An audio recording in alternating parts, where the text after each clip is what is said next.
নাটোর আধুনিক সদর হাসপাতালে চিকিৎসক ও নার্সদের অনিয়ম নিয়ে আজ তথ্য জানাতে আমাদের সাথে যুক্ত হচ্ছেন সহকর্মী বুলবুল আহমেদ। বুলবুল, হাসপাতালের এই অনিয়ম নিয়ে কি বলছেন রোগী ও স্বজনরা, এবং অনিয়ম দূর করতে হাসপাতাল সংশ্লিষ্ট যারা আছেন তারা কি বলছেন?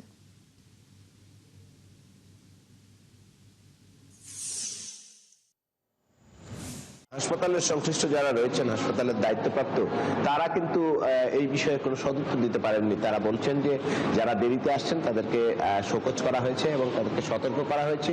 ভবিষ্যতে যদি এই পুনরাবৃত্তি ঘটতে থাকে তাহলে তাদের বিরুদ্ধে বিভাগীয় ব্যবস্থা নেওয়া হবে। আর রোগীরা কিন্তু আপনার নিশ্চয়ই তিশা, আমি এই মুহূর্তে সদর হাসপাতালে রয়েছে, ৮২ শয্যার হাসপাতালে। এখানে কিন্তু রোগীরা এই ভোর থেকে কেউ কেউ ৫টায় এসেছেন, কেউ 6টায় এসেছেন, অপেক্ষা করছে এবং ৮টা থেকে এই হাসপাতালের আউটডোর খোলার কথা। তারপরে কিন্তু তারা এই টিকিট কেটে আবার ডাক্তারের চেম্বারের সামনে কিন্তু লাইনে দাঁড়াবেন।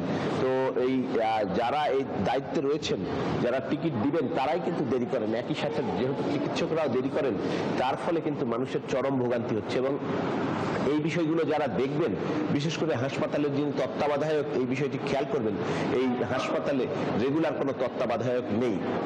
সিভিল সার্জন তিনি এই হাসপাতালের তত্ত্বাবধায়ক হিসেবে ভারপ্রাপ্ত আছেন। তো এই গুরুত্বপূর্ণ পদে যদি কাউকে নিয়োগ দেওয়া যায় এককভাবে, যে তত্ত্বাবধায়ক হাসপাতালের, তাহলে কিন্তু এই সমস্যাগুলোর সমাধানের জন্য তত্ত্বাবধায়ক সঠিক সময়ে এসে কিন্তু এগুলো তদারকি করতে পারেন। কিন্তু যেহেতু সিভিল সার্জন এবং তত্ত্বাবধায়ক একই ব্যক্তি, সে কারণে কিন্তু তার অফিস শেষ করে এখানে আসার পরে তিনি ঠিক মতন মনিটরিং করতে পারেন না। একই সাথে এই হাসপাতালের যারা আবাসিক চিকিৎসক বা আরএমও রয়েছেন, তারাও কিন্তু নিজেরা দেরি করে আসছেন।